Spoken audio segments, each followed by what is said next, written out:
Hello, আমি মৌসুমি বলছি। আমি একটা নতুন ব্লগ নিয়ে আবার চলে এসেছি তোমাদের সামনে। নতুন ব্লগ বলতে যেই বললো সন্ধ্যেবেলায় কালকে চলো একটু ঘুরে আসি, আর মেয়েরা জানো তো ঘোরার নাম শুনলেই ছটপট করে রেডি হয়ে যায়।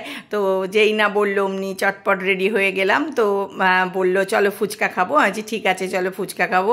এই বলে বরকে আমি আগে চাটা করে দিলাম, কারণ চা না খেয়ে উনি বেরোবেন না বিকেলবেলায়। তো আমি ঝটজলদি চাটা করে দিলাম, কারণ চাটা খেতে খেতে ততক্ষণে আমার বাড়িতে সন্ধেও দেওয়া হয়নি, কারণ বলেছে তাড়াতাড়ি করে রেডি হতে শুরু করছি। তাই আগে আমি হাজব্যান্ডকে আগে চা, একটু চানাচুর, একটু কেক দিয়ে দিলাম, কারণ ছেলেরা কোথাও বেরোনোর আগে একটু চা না খেয়ে তারা কিন্তু কিছুতেই বেরোতে চায় না। আমি কিন্তু চাটা খাইনি, কারণ আমি বাইরে যাব একটু ফুচকা খাবো, তাই চাটা খেলাম না। ততক্ষণ হাজব্যান্ডকে বললাম তুমি চা খাও, আমি ততক্ষণ রেডি হয়ে সন্ধেটা দিয়ে নিই, কারণ সন্ধে না দিয়ে তো আমি বেরোতে পারবো না।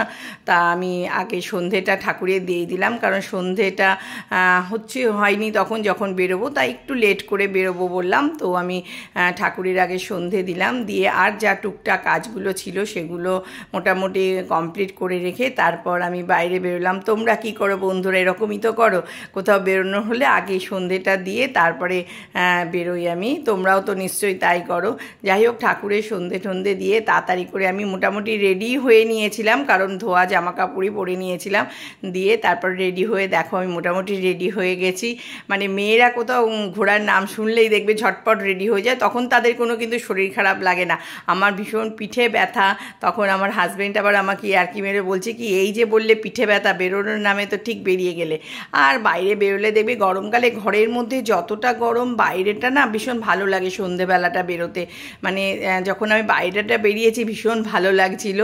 যাই হোক, আমার বাড়ির সামনে এরকম গাছও আছে, আমার বাড়িতেই লাগানো রয়েছে গাছগুলো, তবে একটুখানি বর্ষাকাল বলে একটু বৃষ্টি হচ্ছে, তো মাঝে মাঝে একটুখানি আরও ঘাস টাস হয়েছে। যাই হোক, এবার রওনা দিয়ে দিলাম, বরের বাইকের পেছনে বসেই চললাম একটুখানি আমাদের মার্কেটে। আমাদের মার্কেট তো তোমরা জানোই কোথায়। আমি যাই হোক মার্কেটে গেলাম, আর গরমে জানোই তো রুটি করতে ইচ্ছা করে না, বেরিয়েছি যেকালে তাহলে রুটিটা কিনেই নিই, তাই রুটি সেন্টার থেকে আগে রুটিটা কিনে নিলাম। তারপর দেখো আমি মার্কেটের মধ্যে যাচ্ছি, এবার যাব ফুচকার দোকানে।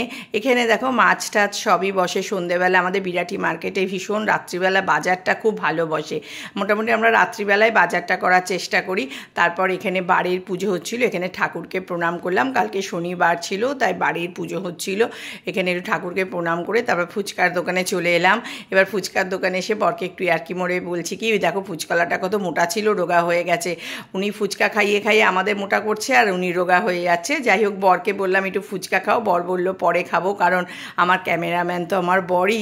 তাই বরকে বললাম যে তুমি পরে খেও, তাহলে আমাকে আগে ভিডিওটা করে দাও। তো বড় ফুচকা খেলো। এরপর একটুখানি চিকেন কিনলাম, কারণ আজকে সানডে তো, তাই একটু চিকেন আর একটু টুকটাক বিস্কুট ফিস্কুট কিনে, একটু কসমেটিক্স কিনে তারপর বাড়ি চলে এলাম। কেমন লাগলো আমার ব্লগটা? যদি ভালো লাগে একটু লাইক কমেন্ট করে